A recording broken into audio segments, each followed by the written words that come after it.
Hello everyone, welcome back to See the Stories, our signature segment of the 3-Hour News Show. So we have so many topics, discussed in this segment, but today there's a very specific one that maybe a lot of parents can actually relate to this topic: picky eaters. Well, I believe I still can relate, although I have no children at the moment, right? But still I can learn more about, raising kids. Yeah, you mean relate, you mean you were a picky eater when you were little? I think I was, yes, when I was a kid. Okay, that might be inherited to your children. Maybe, I don't know. But were you that kind of eater? I think I'm more picky now than compared to when I was a child. Because I of guess. age, maybe? Yeah. Well, of course, we have to be picky, right? By the I know. time goes by, our food has to be different than 10 years ago. True that, yes. Anyway, some children seem to have a bottomless appetite, devouring everything in sight. But then there are those who are incredibly picky and only willing to eat a limited number of foods. And to make matters worse, some children may refuse to eat or even have a fear of food. So here's a video circulating on social media that has captured the hearts of many. It shows a child crying hysterically after he was fed rice. It turned out this child has a phobia of eating rice and vegetables and only wants to consume certain foods. My goodness, my phobia is when my wallet is empty. Now, this condition can make children suffer food phobia, which can lead to other developmental delays. It can also impact a child's ability to participate in social activities.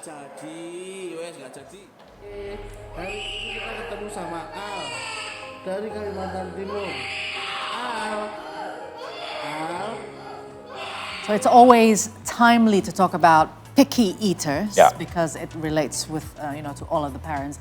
Let's now have a discussion on a common challenge many parents face: how to help children who refuse or are afraid to eat. We have pediatrician Dokter Kurniawan Satria Denta with us to provide some expert advice. Hello, Dr. Denta. Hello. Welcome back to see you today. Thank you.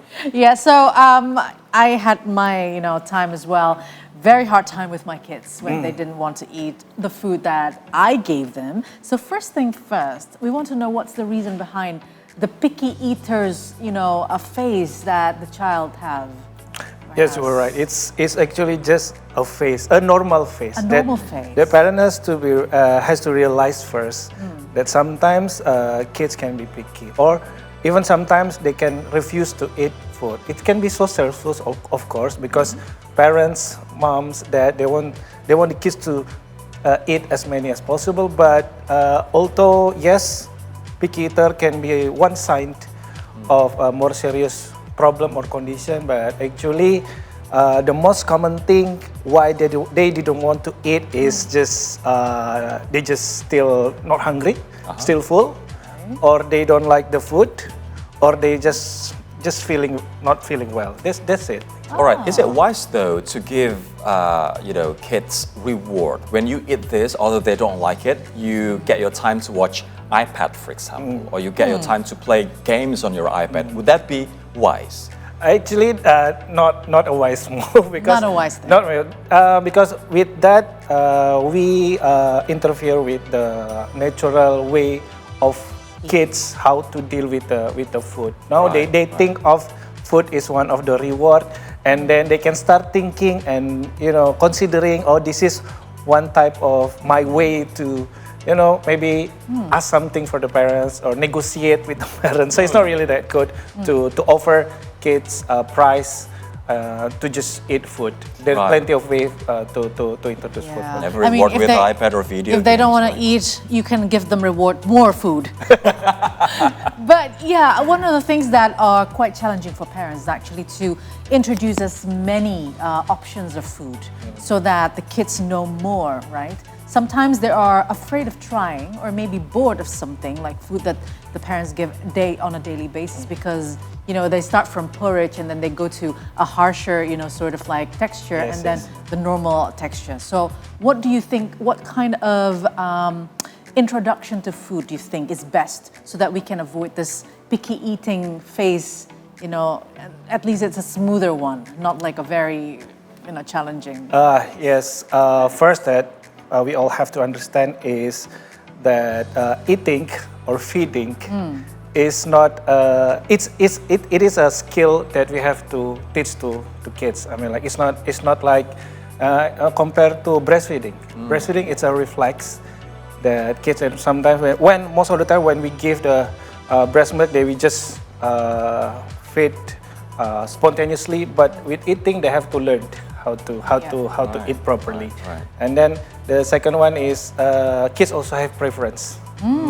That we have to understand, because sometimes parents come complain to me, then they say that why my kids doesn't want their food, but they ask for my food, for our food. Right. Because it's different. Because they want usually the adult food. Adult food usually more tasty, more various, and which is for kids or for baby, just Very plain. Yeah. porridge also. But No MSG, I mean. Yeah. no MSG at all. So taste is one of the things that we have to consider also. Right.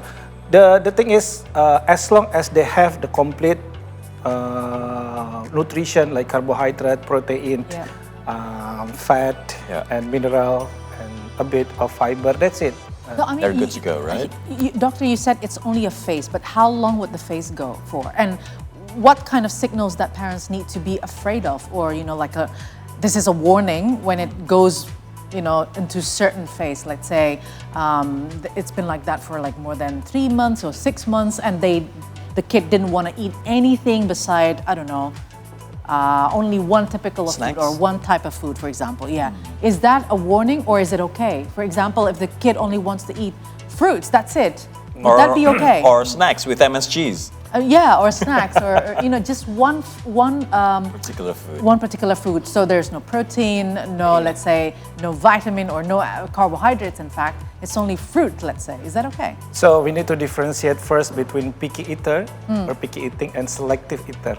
So those two are different things, quite fundamental difference, because in picky eating, the kids still just want they still want to eat like protein or carbohydrate, but they just picky in choosing. Like they don't want to eat rice, but they still want to eat potatoes or corn or other carbohydrate. But in selective eater, they don't want the whole carbohydrate or the whole protein. They just, like you say, just want to eat fruit or snack. That's the thing that we have to be aware. Because in selective eating, usually there might be more serious condition, especially the developmental condition that we need to. Okay, if they form that kind of habit, then how can we overcome? Because it's not really good, right, for children to eat only a certain food without, make it more varied. How can we overcome that situation? Okay, we need to find out the reason, because usually in feeding problem, it's not a stand-alone condition. Usually they have an underlying condition that cause the kids or the toddler don't want to eat certain food.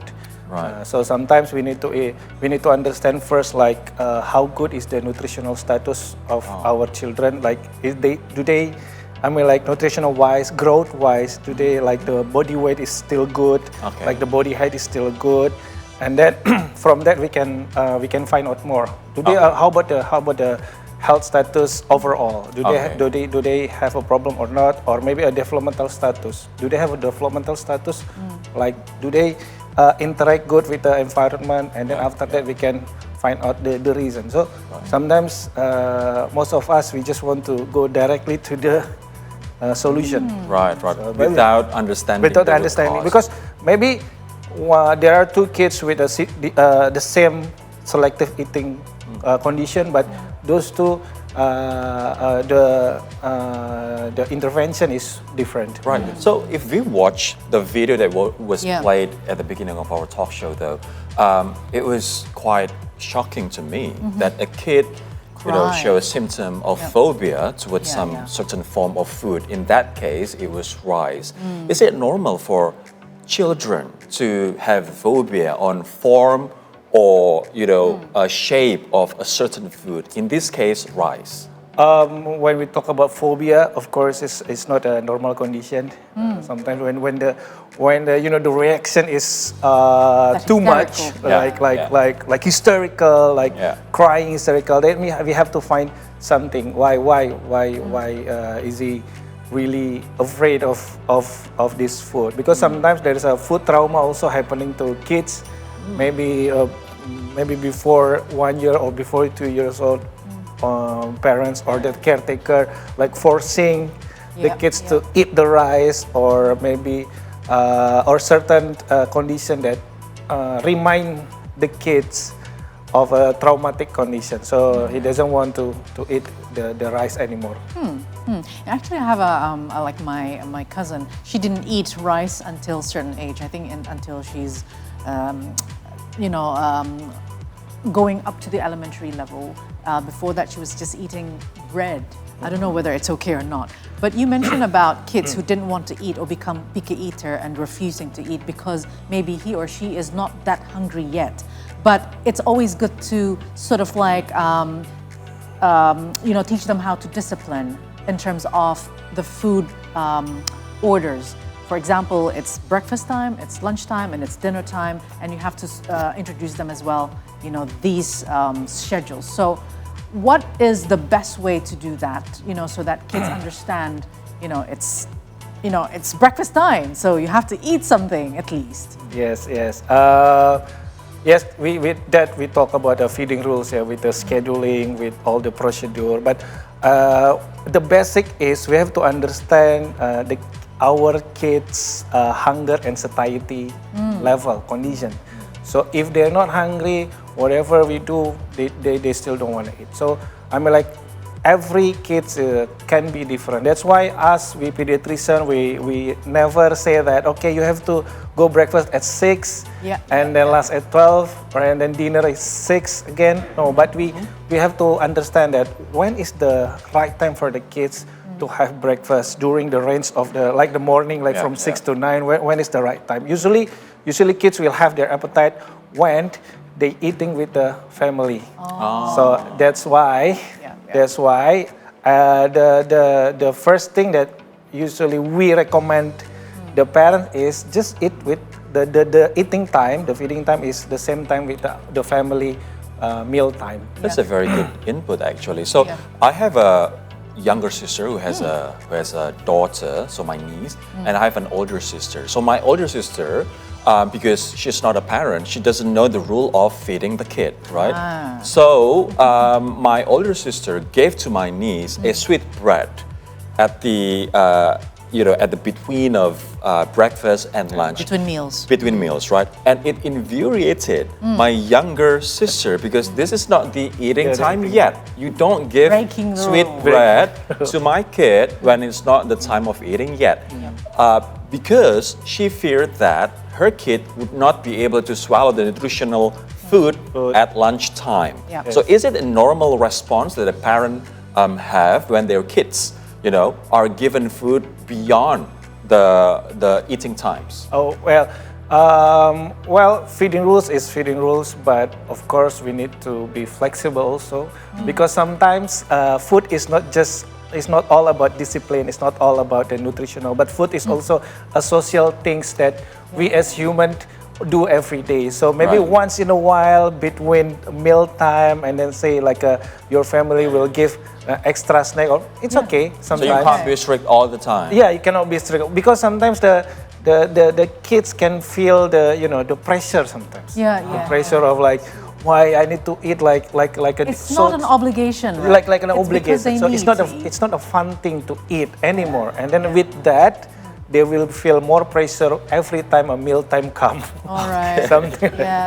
We want to eat happily, right? Yeah, exactly. That's actually one of the feeding rules. We have to set the environment at a certain situation that it's a fun thing to do. And make the food look more attractive. Yes, exactly. So once in a while it's okay, but not all the time giving sweet bread, right? Yes, because it will create obesity instead. Okay, so if a kid has this fear of eating, will it actually impact their developmental, stages later on in life? Well, if the condition like a selective eating is affecting the nutritional intake, like they don't get enough carbohydrate, they don't get enough protein. Of course, at some certain situation or certain condition, it will affect their developmental the developmental level, especially if they are still under 2 or 3 years old. That's it. Well, do you have any tips how to conquer this, fear of eating in children, on children? Yeah, of course. So at first, never push your kids to eat. That's the number one thing that I always say. Of course, the feeding rules, everyone knows about feeding rules. Every parents know about the feeding rules, but sometimes they forget not to push their kids to eat. Okay. So if it's already meal time and then they're still full, and then after 15 minutes, after 20 minutes, they really don't want to eat, then don't force. Because once we force them to eat, they will feel the pressure. Oh, yeah. But what if they don't want to eat, but they want something else that is not nutritious? This is like giving ice something cream, more. or they want cookies. In my experience, usually they will eat cookies, they will eat not healthy food if the environment is not having a healthy eating habit, because something like so they just eat, they just observe, oh, why my parents really enjoy eating the ice cream or the cookies, and then they want it, they ask it. Of course, after a certain thing, if they, let's say they don't want to eat the nutritious food, of course we need extra time for them to understand that this is not healthy. But when we say that this is not healthy, of course we also don't eat the unhealthy. Don't give examples. Don't give examples. Right, so children tend to have this kind of movement, mouth shut movement. When they have gerakan tutup mulut, when they have anxiety, or even when they have phobia to certain foods or certain forms of food, they would perform this kind of movement then. So what parents should do if their kids have this mouth shut movement? At first we need to know why they don't want to eat, because most of the time it's a sign of they're not feeling that well. Like maybe they're having a cold, or maybe their tummy feeling strange or something like that. So we need to find out first, do they have problem with their health at the moment? But if no, okay, and then we find out why he don't want to eat.